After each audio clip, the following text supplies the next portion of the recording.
Shalom, it's the time, hit the mic, we align. Torah flow so divine, got the grind by design. From the shtetl to the limelight, stars in the scene. Schmoozing pride, branding dreams, keep it kosher clean. Schmoozing time, where the real ones meet. Jewish pride, beats hit, can't retreat. Personal brands leveled up, take the stage. Schmoozing vibe, wisdom out the cage. Hey Schmoozers, welcome back. If this is your first time tuning in, my name is David Cobby and I'm so excited to have you here with us today. Before we jump into things, really just want to take a second to say thank you for tuning in today. It really means a lot that you're spending an hour with us today to listen to this episode. If you haven't already, make sure that you're following the show on whatever platform you're listening on so that you'll never miss another episode. Now, let's get real for 1 second. We as Jewish people feel that we cannot go outside and travel today because it's unsafe.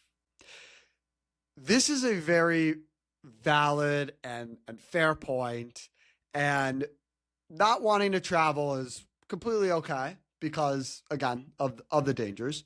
But what if there was somebody doing the exact opposite of this and traveling freely and living their life to their fullest? Well, that's exactly what my next guest is doing. She's showing up proudly in these remote villages, keeping kosher, lighting Shabbat candles, and showing her true identity.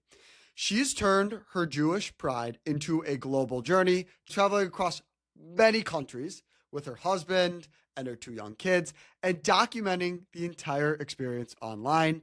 She's racked up over 70,000 followers while doing it by not just talking about her identity, but by actually living it.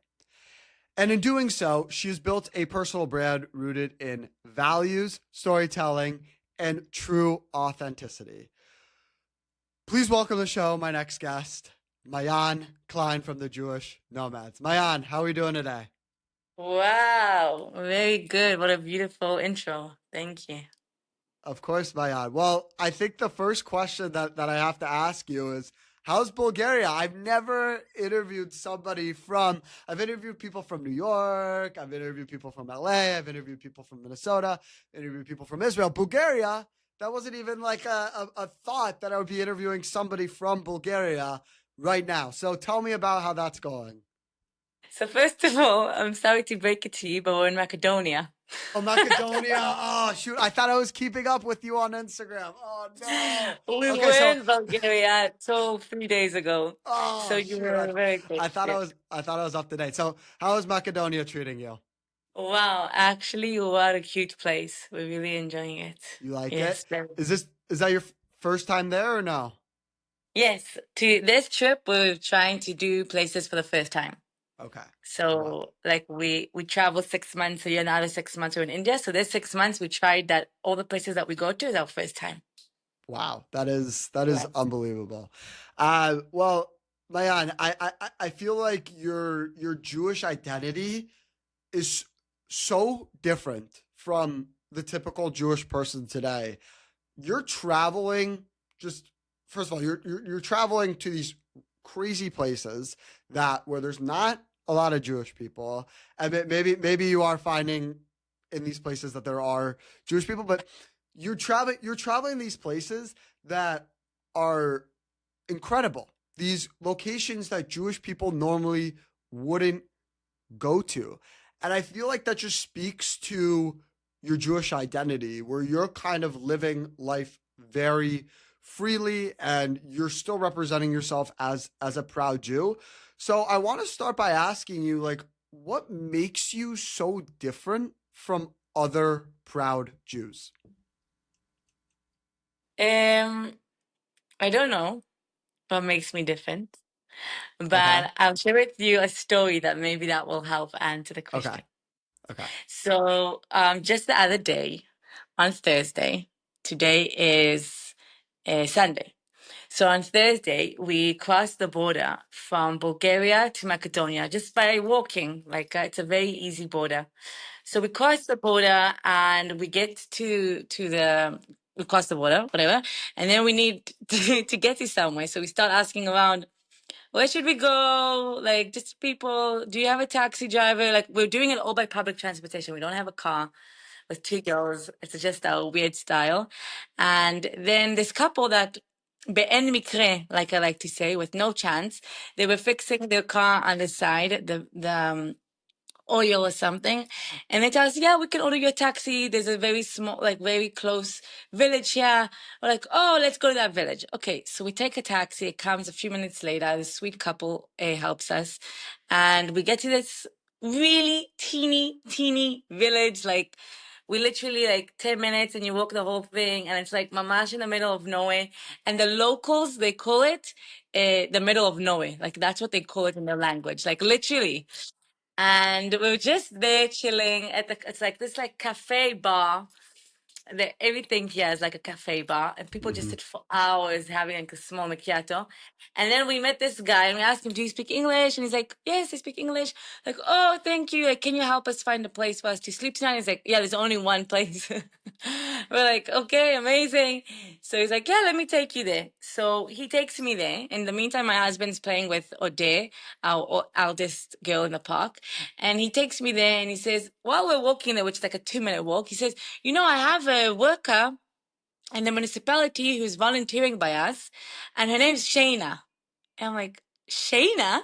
Mm. And he's like, "Yes, she's Jewish." And I'm like, "What?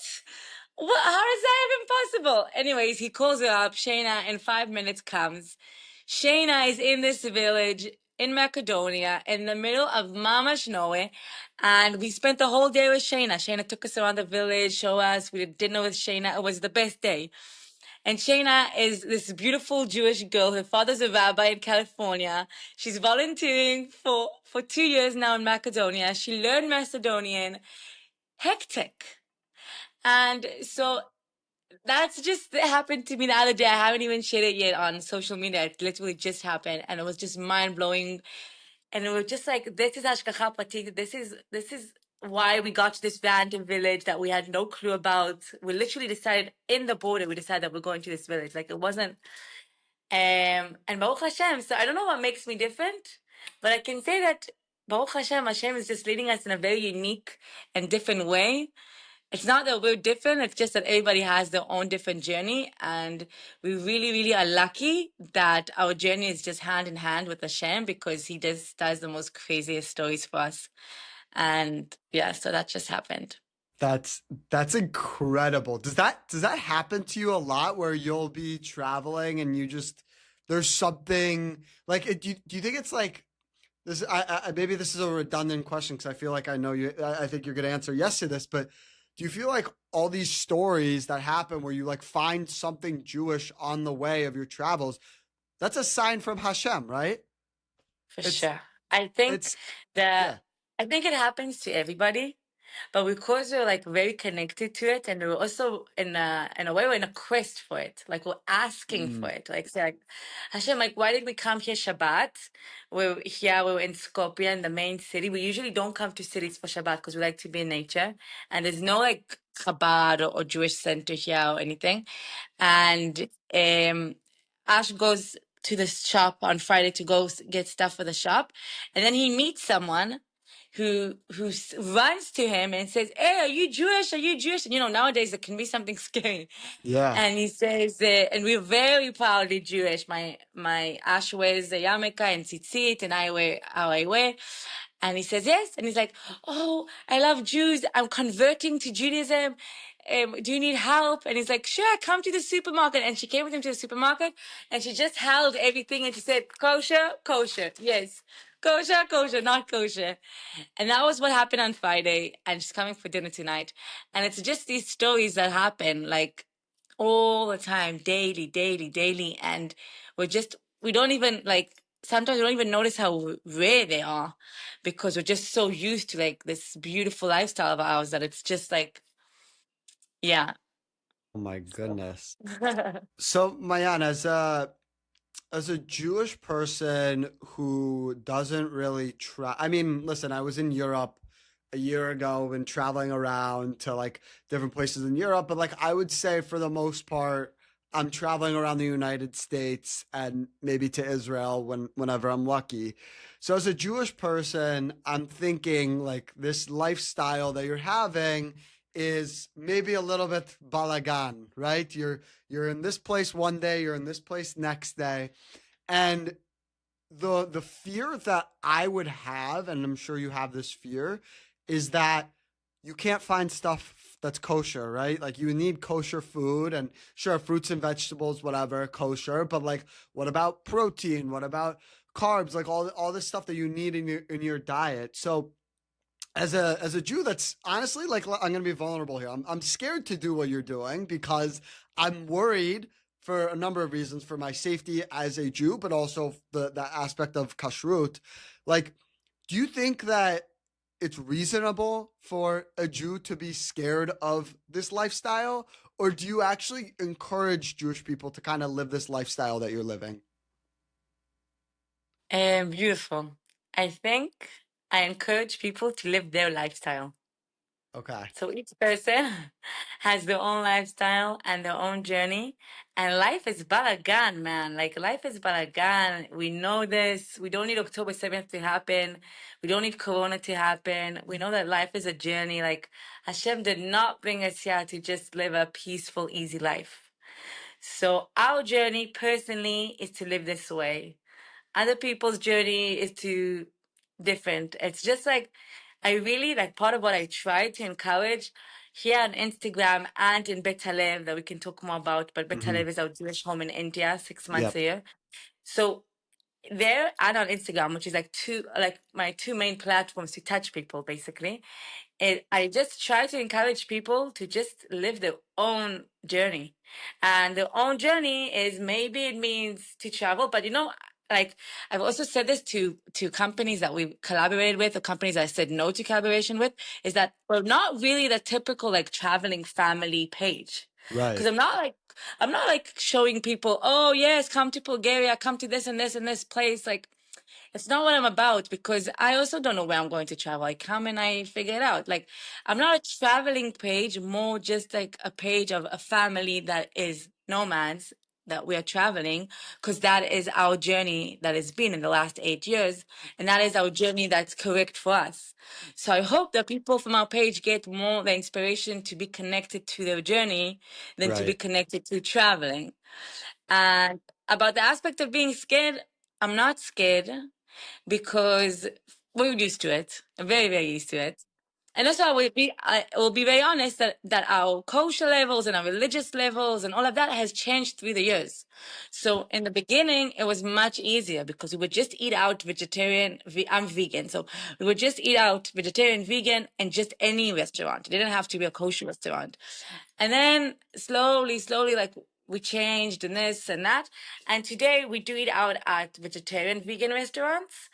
My husband will eat if he's able to turn on the fire. I will eat whatever.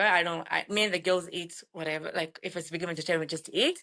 And we do have like a bag that we even sewed and made especially that we have like our food, our dishes, and it's very, very minimal. It's like two small pots, one pan, a juju, like Right. those. Sure.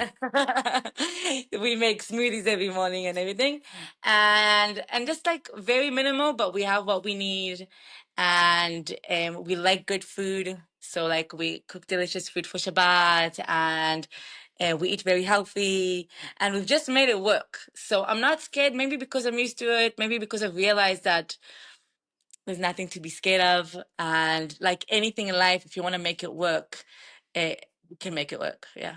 Maayan, I feel like you need to come talk to American Jews because you said two things right there. One, living minimally, and I know as American Jews we don't live minimally. And two, eating healthy. Oh my God, are you kidding me? Like, I feel like you need to come give a lecture to not just American Jews, but Americans in general. Like, I feel like that's so like out of our world, like not because as an American, and I feel like I can say this, like we want more and more and more and more all the time, right? Like that's just our culture.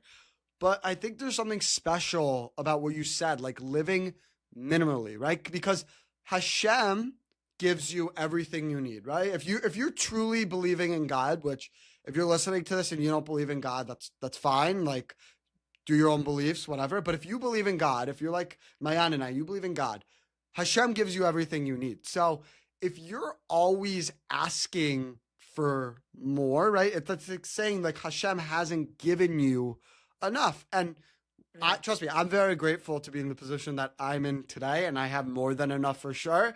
And there are times where like I ask for more. On Pesach this year, we were in Uganda, and we did it in a very, very, very remote village, like Okay. very remote, like as remote as you can imagine.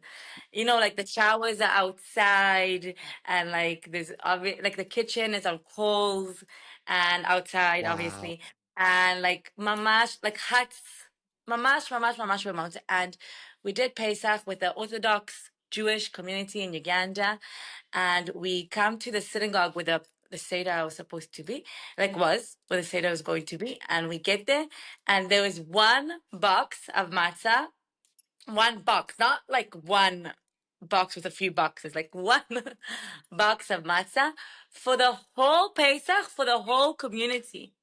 So like, you know, like when we do korech and maro, like on Pesach, when Yeah. everybody just like takes like huge pieces, tack, tack, tack. Right. It was just, and what was maro? It was just like these green leaves. And what was the charoset? The same green leaves. And I could just take one little piece, you put it on top of each other. And it was the most like amazing Pesach. We felt like the abundance. We felt like Mashiach was coming. Like mamash, like we Wow. felt like on this spiritual cloud, because like, wow, if we could do Pesach in this village in Africa in this way, Right. then like there's no way, like, come on, like this is what it's all about. And it was such a powerful moment for me because, of course, we all know Pesach, you know, it's an abundance and a lot of food, and we work so hard, and our moms cook. And now that I'm a mom, we cook, and like we do like a lot, and we have people over, we go to our parents. It's like this whole like spiel. Right. And then suddenly just being like the simple, like the simplest it can be, you Yes. know? And like I showered before Pesach, I heat up a hot water on the coals, on a pot, so I could shower like mamash. And it was so, so special for me. And it reminded me that we make everything holy. But how do we make everything holy? When we do it authentically. Like when I really mean this Pesach, like I don't care what, like I really mean that I want to do this Pesach beautifully. So this Pesach is holy and beautiful. Right. Like we had this beautiful Shabbat. We had our first Shabbat, just our family in months, maybe the first this year, because we're always having people. And so we just had this Shabbat, was our first Shabbat, just the family. And we did a Shabbos party, and it was just the holiest, like this house has become holy just because of this sweet Shabbat party. So it really, like, for me, we are the holy. We are holy. Hashem, we are Tzelem Elokim. Like we are Hashem. We are walking Hashem in the world. So, and again, like obviously, I have friends who don't believe in Hashem, and obviously, I have also non-Jewish friends. And I'm saying, if this is too much for you, just say it in different words. Say me and the Creator, me and universe. Just say it in your own language. But I much feel like just we are Hashem. We are like walking in the world, and we have a decision of how we want to make everything be. So I have the decision, the bchira chofshit, how I want to make my Shabbat. I am in the middle of nowhere. There's no Jews here. How do you want to make my Shabbat? And I decide what I bring, what holiness I bring. Kabbalat Shabbat, like we were just dancing, yeah, Kabbalat Shabbat, just the family, like, and that's amazing. It's You know, unbelievable. so that's my answer, I think. That's a great. I feel like another way that you make things holy, not just from like a religious aspect, or maybe this is a little bit religious, but Beit HaLev is one of your most important initiatives that you have. You mentioned it a little bit earlier. It's this gathering. Beit HaLev, for people that don't know Hebrew, it literally translates to the house of heart. And you opened it to kind of have people come in and have them have a safe space, whether they're somebody who is just leaving the IDF, they're coming to vacation in India and have a place where they can feel welcome, or whoever it is. And I think that's so special that you're opening it up in a place that's not, when people leave the IDF, and maybe I'm a little bit wrong on this, but maybe they want to go to like South America. I feel like that's a very common place, or around other places in Europe. But India, for the most part, it's not really that place. At least I'm thinking, if I'm in the IDF, where do I want to go after? I'm probably going to those places. But India is not the most maybe desirable place to go to. I don't know. Like I'm saying this as somebody that's never been there. So I guess for you, like when you opened up Beit HaLev, what's your mission with it? So first of all, India has about 100,000 Israelis a year come to travel Wow. there. Okay, So I it didn't know is that. very, very popular. It's Okay. just a different style because it's like when I was in the army, like divides to two. The Hmm. ones who are like seeking for like a more like spiritual journey, they go to India and to the east, and the ones that want more like parties and Ah, like okay. adventures, they go to South America. So it's Okay. like Okay. very, very shallow, way of explaining it, but um.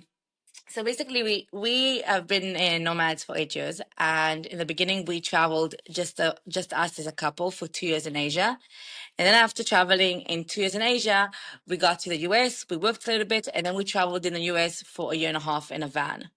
And then while we were traveling in a van, then we stayed at someone's house who was actually helping us to build the van. And we started doing Shabbat meals at his house. And it was like a really bizarre crowd. It was basically like a crowd of like these 60-year-old Israeli men that left Israel like in their 20s. And they just gathered together and watched baseball on Friday night. And while they're watching baseball, me and Ash are like doing kiddush in the background and inviting them to come eat delicious vegan food. And that was like how we started. And we realized that like, wow, we really like to do this. And I didn't look this way at all. Like I was not looking religious. I wasn't keeping 100% Shabbat. It was like, it wasn't the religious. It was more just like the connection to like being this beautiful Jewish tradition of being keeping forever. And Right. so it was like really, really beautiful. And then when we were traveling in our van, one Shabbat, we parked our van out at a Chabad house in Northern California. And then we spent the Shabbat at the Chabad, and we really enjoyed it. And Sunday we were off, we're going to go. So early in the morning, because we had something planned. So we start our van like at 5 in the morning, and it just doesn't start. And we try and we try, and it just doesn't start. So we start looking for someone in the street, if someone can help us. Nobody nobody's there in this like small little town in California. And so we just went back in the van and went to sleep. And then we stayed for almost 6 months at the Chabad house, volunteering, cooking all Wow. the meals. It was the Chagim, it was Rosh Hashanah, like just a week before Shana, just cooking all the meals for Rosh Hashanah, Kippur, Sukkot. And that was basically like how we went in, and we stayed there till Purim. And then after Purim, we left, we continued to travel, and we just felt that something was lit in us. Like, wow, we're not Chabad, probably not in this Gilgul, probably not in this, how do you say Gilgul in English? This coronation. But the aspect of Shlichut that we got from our friends there, it was so inspiring. And just to see people giving, just because they are giving. And again, like the way that they were giving, it just was like, blew us away. The Chabad part, not so much because we love them, but it was like that didn't draw us in so much. But just the part of like giving, being shlichim, and being so open and loving, and they till today they became our mentors about shlichut, and they also like accepted us. Like imagine me with shorts and like tank tops and like mamash kilo. And they just accepted us, and we were at this center for 6 months, like volunteering. And then we continued to travel, and we just, from that on, we just all the time found ourselves in communities. Everywhere that we went to travel in Mexico, we found ourselves in communities of converts in Mexico. We went to go to travel in El Salvador, we found ourselves in a convert community in El Salvador. Guatemala, everywhere that we went to. Even Jews from Honduras, like literally it was just like, we couldn't, it was already like going after us. So we felt that this is what we were going to do. And then we came back to Israel after 5 years because of Corona and everything. So we didn't go back to Israel in a long time. And then we went back to Israel, and And we were just there for a few weeks, and then we met someone, and he sent us to do shlichut at his place in Thailand. And then in Thailand, we were like, it's our first time that we were like officially, because all the time we were like volunteering, we were like officially under, and we were like excited about it to do what we want to do. And we realized that we aren't able to do what we want to do because we're under a certain style, a certain authority that has like their own way of how they want to do, which is perfectly fine. But it just made us realize that we're ready to open our own place and ready to open it how we want the place to be. And Baruch Hashem that it happened because it mamash pushed us to do it already because we were already like cooking it for a few years. But that was mamash like the last push. And then we went to India and we decided that it was going to be in India because India is just a really, really special, like spiritual place. And everybody that comes there is on a search. Like you can immediately start a conversation with someone there, a deep conversation, because if someone is there, they're on a deep spiritual search. So, and Ash also has a very deep connection there because Ash, he chazar b'tshuva, he came back to being religious from starting to go to India. Well, it didn't happen in India, but that's what like lit it up because he grew up religious, and then when he went to India, and then he left it for about almost 10 years, and then when he went to India, it like lit up like, oh, there's a spiritual side to religion, and then that's how we got to Chassidut. And then for me, then it was our place that we went to as a newly married couple. We were there for 6 months, and it was just such a special place for me. And I knew that that's where I wanted to open this place. So we got to India, to a state that there's no Jewish centers at all. Like the nearest Jewish center to us is 30 hours away by driving. So like mamash, like nothing near us. So we just got there and we had 10 days till Hanukkah, and we were just like on the go, like looking for where it was. Imagine like landing in like the state of New York and like saying, okay, I have 10 days to find like where am I opening a Jewish center. It's like the most bizarre. It's one of the most random things we've done, and we've done many bizarre random things. So, and then we just got there and we started looking, and Baruch Hashem, our third place that we got to was Varkala. That's where we are today, which is in a state called Kerala.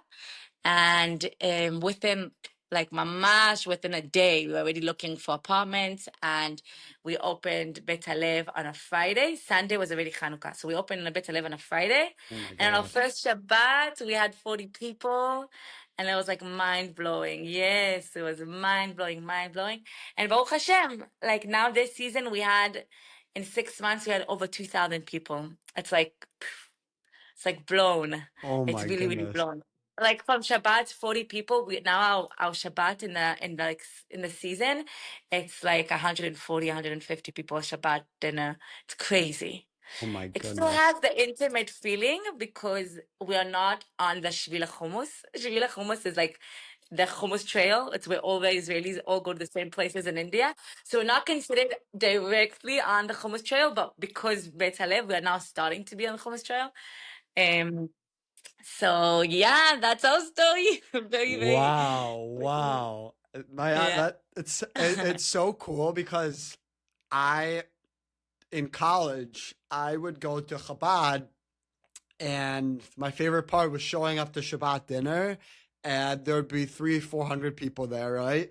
And Wow. whatever, I'd meet people, and also like where I went to school, it's the like 20% of the school is Jewish, so it's like whatever. So there'd be a ton of people there.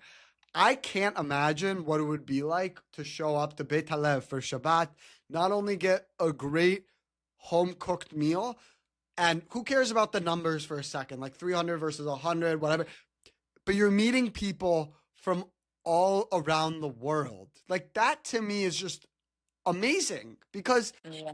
you're connecting, and I think this is kind of the essence of Judaism.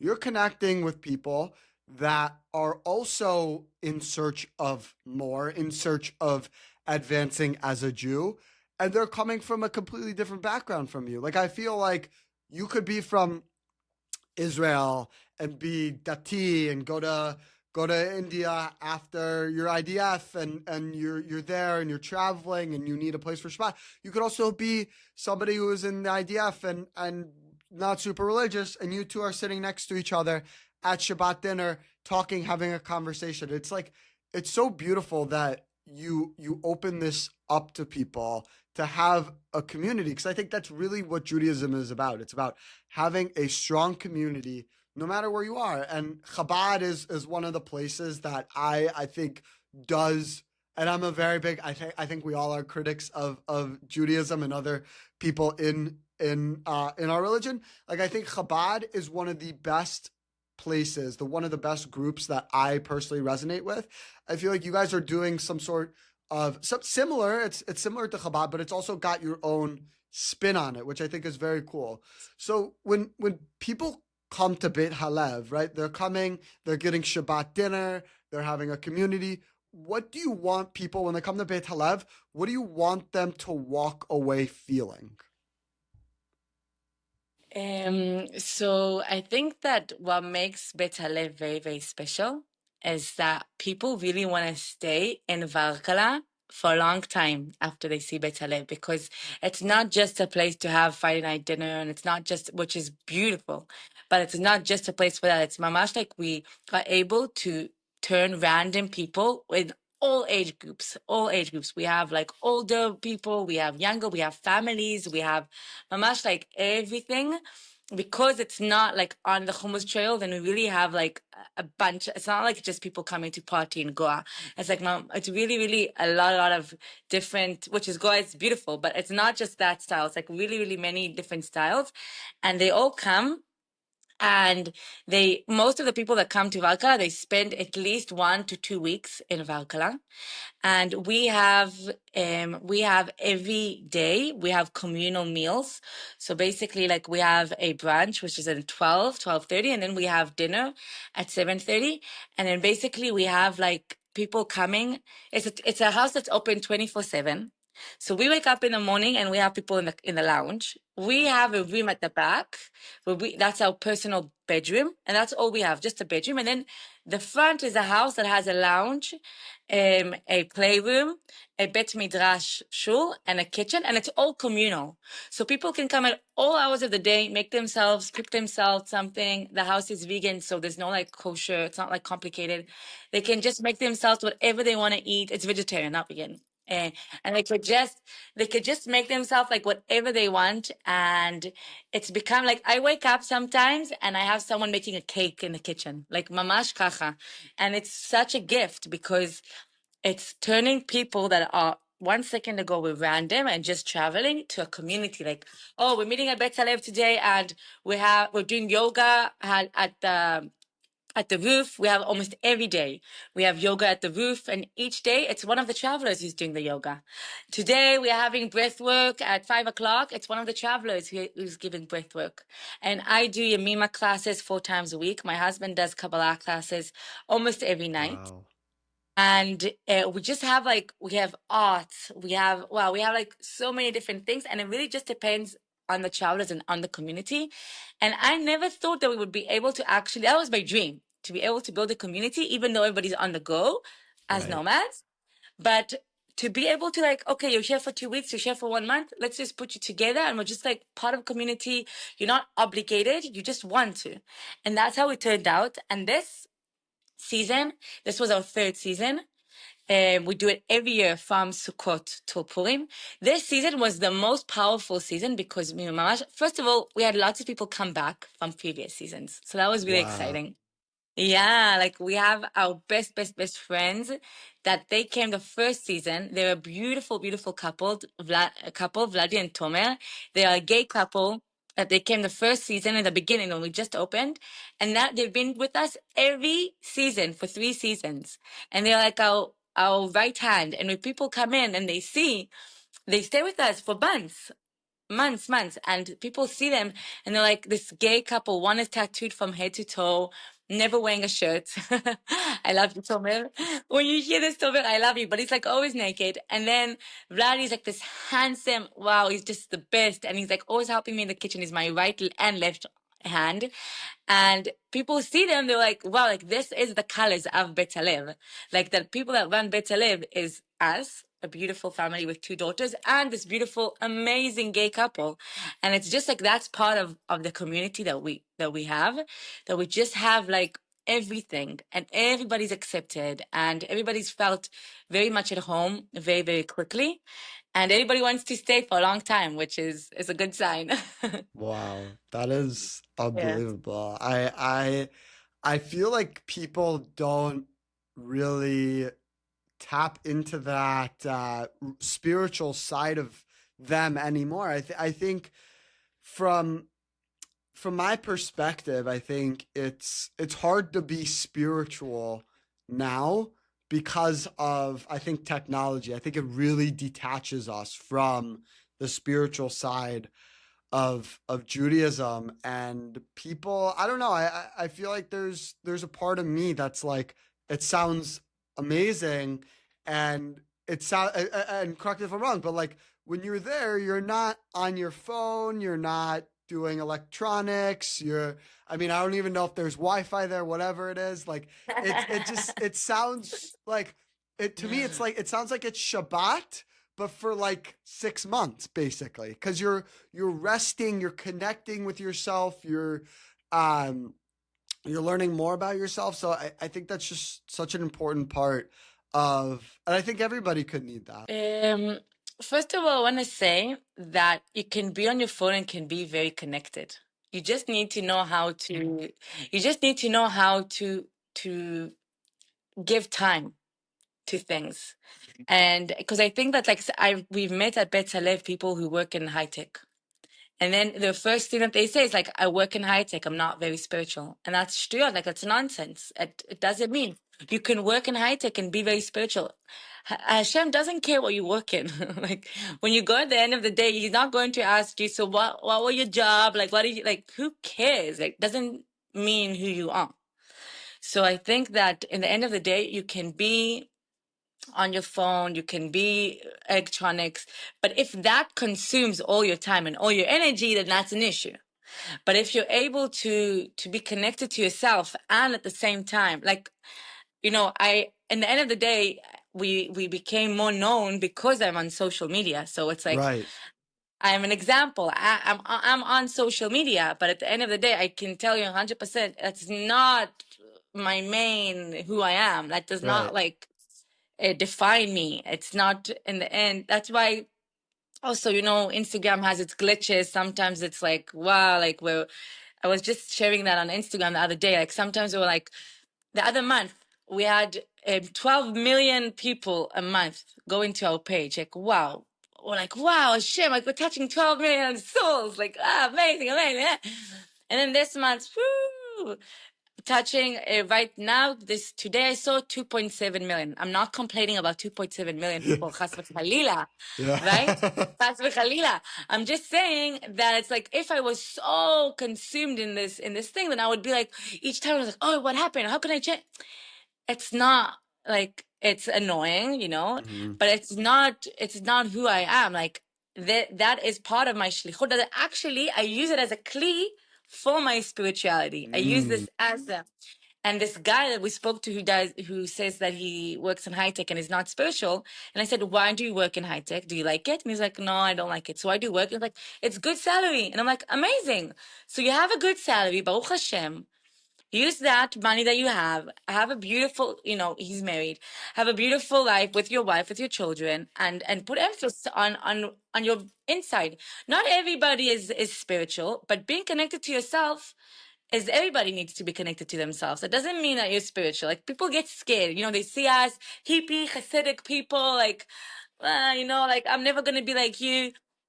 Don't be like me. Just be connected to yourself. And connected to yourself doesn't mean that you're going to become a hippie Maayan. It means that you're just going to become like David that is connected to themselves. Like, so I think that's the difference. That you just need to understand that you can connect to yourself no matter what you're doing. Most importantly, first of all, when the neshama chose to come to the world, it's not the body that chose to come to the world. It's the neshama that chose to come into the world. So that's first. So first give a place to your neshama, and then give a place to the physical needs. And it really works great together. So that's about that. And then the second thing that you said was, do they come spiritual to India or do they, right? You asked. Yes, yes, yeah. So I think that a lot of people after the army, As I was a combat soldier in the army, I don't know if we've talked about this, but I was a combat soldier in the army. I was in the K9 unit, and Baruch Hashem, till now, I have my dog. He's 15, living in Israel. His name's Benzi. He was Wow. he used to search for explosive materials and guns. That's a whole Wow. different topic. I mean, we used to, but when I went out of the army, I felt that I was like was very, very lost in my emotional connection to myself, because you're like this mindset of like, whoa, of like intense, of like, missions, of like, you know, and then suddenly you're like releasing that mindset, you're releasing that like intensity. And especially since October 7th, Hashem Yishmor, like the stories that we have, I can't even like, it's a whole podcast. Right. And people come to us like, everything. People that were in October 7th, Nova survivors, families that were on the Gaza Strip, everything. And they come because they have this just request of just to connect to themselves. They just have I just want to breathe. That's what all the time people say. I just want to breathe. So I don't know if they call it spiritual or if they don't call it spiritual, but that place to just breathe and connect, then you see, do I connect to a more spiritual side? India is such a spiritual place. Do I connect to the Indian spiritual side? Do I connect to the Jewish spiritual side? Do I connect to both of them? Every person finds, we call ourselves sometimes the Jewish ashram, because we have so many ashrams. An ashram is like a place where people like go learn like Hinduism, yoga, meditation. And we have two very, very, very big ones right next to us. We have one that's called the Hugging Emma, and it's a elder lady who's a guru. Her name's Emma, and you come to her and she gives you a hug. And she's a very, very spiritual woman, and you stand in line for a long time and you get a hug and you come and you learn and you do yoga and meditation by her. So I'm the hugging Maayan. And then I hug all women who come to us. Wow. Even when we're sweating like crazy, I hug every single person who comes. And Ash hugs every single man that comes. And it's just what we try to do. And then you find what you want. If you want to connect to the spiritual Indian side, go for it. If you want to connect to not doing anything and sitting on the beach, go for it. It's just important that you just connect to yourself, and then slowly you'll find your way, exactly like we did. So we know exactly what it feels like. Mm-hmm. Unbelievable answer, Maayan. I love how you talked about the one thing that I absolutely love that you talk about is, at the end of the day, our neshama is the most important part of who we are, right? Like, our bodies are very important. Like, trust me, I'm somebody that's very conscious of my body. I eat healthy. I go to the gym, but I do that not only for my body, but for my neshama. It makes me feel good. And I think when we talk about, like, just in general, social media, it's easy to focus on the body, right? People are sharing, oh, like, whatever, look at me, I'm super ripped, I'm in great shape on social media. And there's not much on the neshama, on the spirit, because you can't see it. It's very, very hard to see it. So for you, as somebody that's on social media a lot, has a lot of followers, you mentioned, oh, chas v'chalila, you're only reaching 2.7 million followers. I didn't say it like that. I know. I'm messing with you. As somebody that you're kind of changing this narrative of, like, don't focus on your body, almost focus more on the spiritual part. You do a lot of things. You travel all over the place with your family, with your kids. You're doing a million activities every day. But how do you choose to share the things that really align with your message of being spiritual and connecting with yourself? Well, it's actually a really good question, because I feel lately that I need to dig a little bit deeper into that question. I feel like I'm not sharing enough the spirituality. That's what I feel. And me and my husband actually spoke about it the other week, saying like that we feel like we need to start sharing this more. So that's actually, to be honest, I don't feel like I share it enough. And the other thing is, I do have a trick that every time before I upload a video, then I'm like, it sounds a little bit weird, but I say to Hashem, does this video need to upload? Do I need to upload this video? is this going to like, I have like two questions that I ask. Like, do I need to upload this video? Is this going to touch someone? And if I feel like it's going to, and even if it's just shtut, like even if it's just like us laughing or a joke, that's also fine. Like, it's also important, not only just like serious things. And if I feel like it is, then I upload it. But I have videos that are sitting in my drafts for a long time, and I don't upload them because I felt like in the end that it wasn't. So I really do try to be connected to what I upload. But at the same time, also I feel like I'm on a journey with it as well, because I'm so artistic. I used to be a photographer.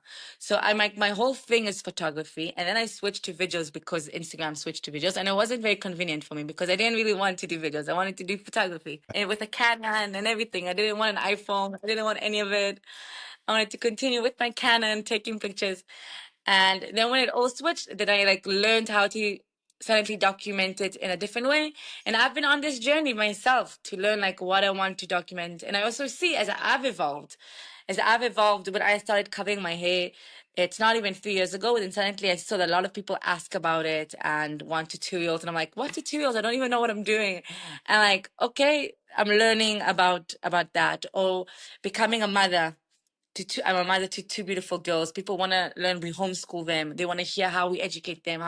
So I'm like learning with my involvement and my growth, um, what to do. And now that I teach Yemima, people want that as well. But I've never actually done it in English, so I did it a few weeks ago in English for the first time, and just like slowly, I'm learning and evolving. So I hope that was answered it, but that's the truth. Wow. Well, thank you, Maayan, for being vulnerable, because I think it's easy for somebody like me who doesn't have a big social media following to look at you and say, hey, listen, Maayan, who's reaching millions of people every single month, still is struggling with what she posts. Because I think that's so important as a person, not even as a Jewish person, as a person.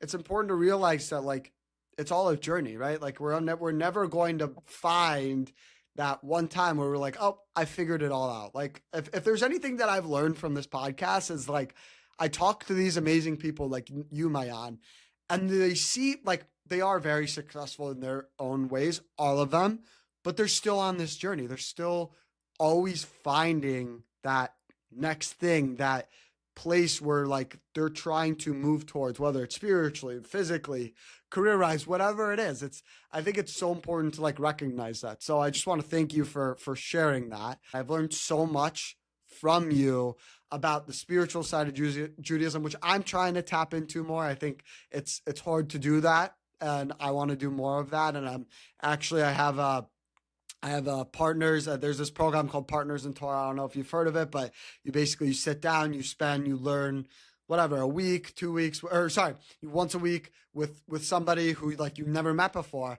And I'm trying to start to learn Kabbalah with this guy, with this study partner. So that's something that's a priority for me. Also, my Chabad here where I live, like I try and learn that way. So there's always things that I'm going to be doing, and I think this episode really pushed me to do more of that. So I want to thank you for that and your wealth of knowledge and everything. But I do want to give you, one last chance to say if there's anything else that you didn't say. I mean, I know we could have gone into, we didn't even talk about your IDF, whatever.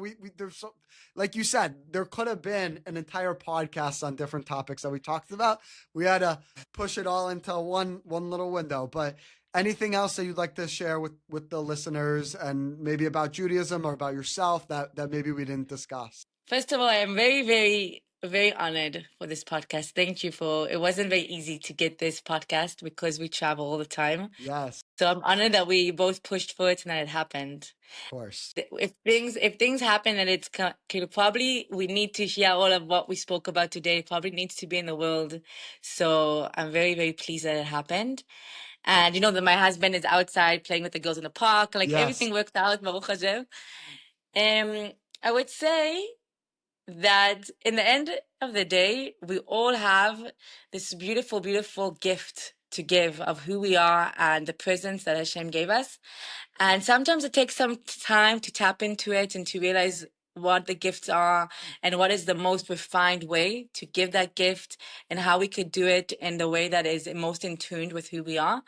But just not to give up on it and to just be very gentle with ourselves, not judgmental, just like easy, like I don't see myself as an influencer in any way. I just see myself as a person who's sharing my journey. And I feel like even if you're doing it on social media, or even if you're just living your journey is going to touch people, because that's part of what we are. We are not here to live by ourselves. We are here to touch other people. We are here to whatever, like you work, you go in the streets and people seeing you. Maybe that touches someone. Like you don't even know what can touch someone. And I will just finish by saying that last week we were in Bulgaria. You were right in the beginning. We were in Bulgaria and we were doing like huge Shabbat meals.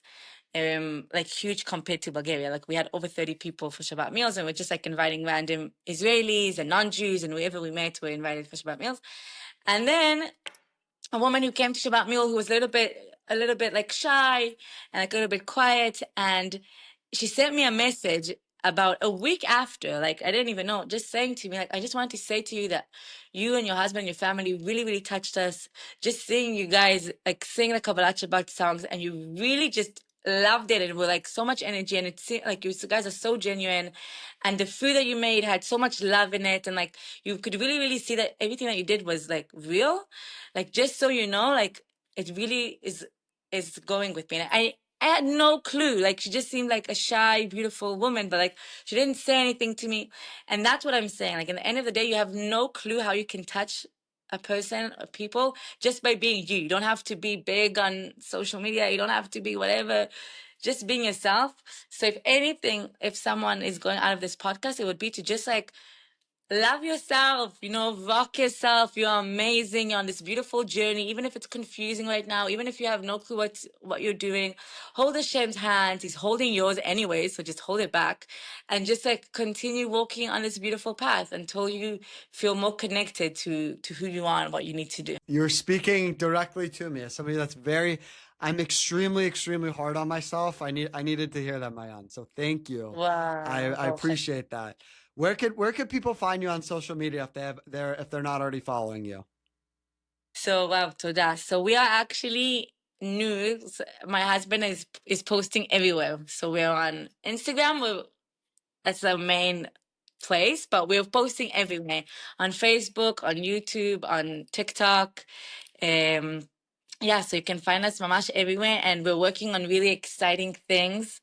And we're talking about the spiritual part. So I'm launching a few courses about like what is modesty really about, and like we're doing all these different courses that are going to be really, really amazing. What is modesty really about?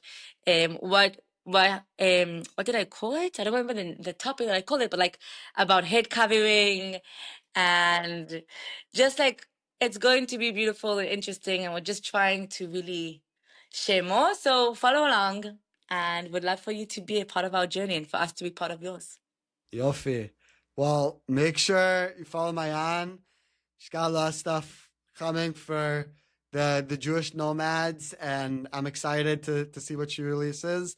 Also, make sure to share this episode with someone. I think this was a very deep episode talking about the spiritual side of Judaism, which I think I don't talk about.